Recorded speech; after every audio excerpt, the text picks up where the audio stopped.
this division. That just added to it, so that just makes everybody else's job in the division that much harder.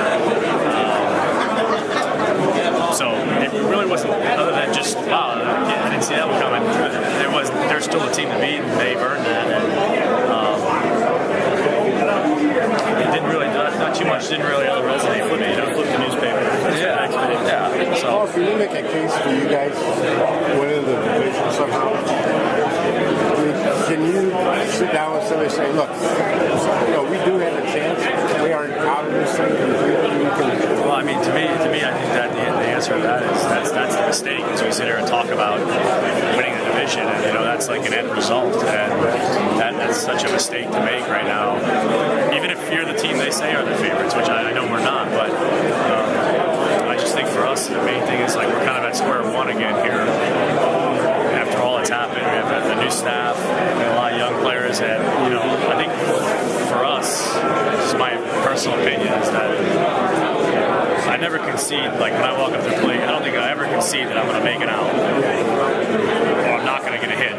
But at the same time, I think you have to go out there sometimes and say, I'm going to do this way, and it might not produce a hit, but I'm going to do this because I know I'm going to get better in the long run because of this. And I look at our team now in the same way. I think we have to just be very hell-bent on how Robin and the staff wants us to go about our business, how we approach every day, how we get ready to play games, and develop a routine that we can stick to no matter what the change is. At the end of the day, we look at the scoreboard, we might have won, we might have lost. That's the only time we should look at the results right now, when we get to that point. And then if we find ourselves in July or August or September, like, oh, hey, we're in this thing, and we've become a little bit more of a steady group, then I think, okay, you start talking about, okay, we can win this thing. But even then, you're going to want to keep doing the same things. But I think for right now, the best thing we do is come to spring training and don't even talk about divisions. Don't even talk about that's such a result. We need to talk about how we're going to go about it and the way we want to do things. And much more that should be our goals right now. I mean, it's fine to have that big picture goal of, hey, we want to win someday, but for us, I think our goals need to be much smaller than that right now. Are you a Southeast German? You look in fabulous shape as always. Have you worked any different this offseason? I probably weigh about the same, maybe give or take a pound on either side. But yeah, I mean, it seems like the last handful of off seasons. I mean, I've worked harder every off season because, and I don't think I'm any better because of it. I think you just have to work that much harder just to stay even. It just gets harder every year to,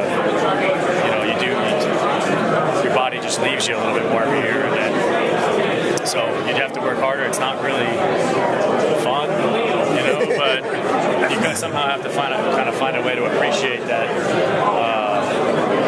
Somehow you have to get it through your head that it is fun and just do it, because otherwise you're not going to go out and perform the way you want to perform and do the things you want to do. And then, so it's, I mean, I've been told by a lot of guys when I was younger, like, as you get older, if you want to keep playing, it's going to become less fun. But if you want to keep doing what you're doing, you got to do it or else. And so you don't want to believe them for the longest time, and then you have a year, whatever it is, and you say, well, they're right. I mean, there are probably a couple of guys that sneak through those cracks that don't have to do it. But for me,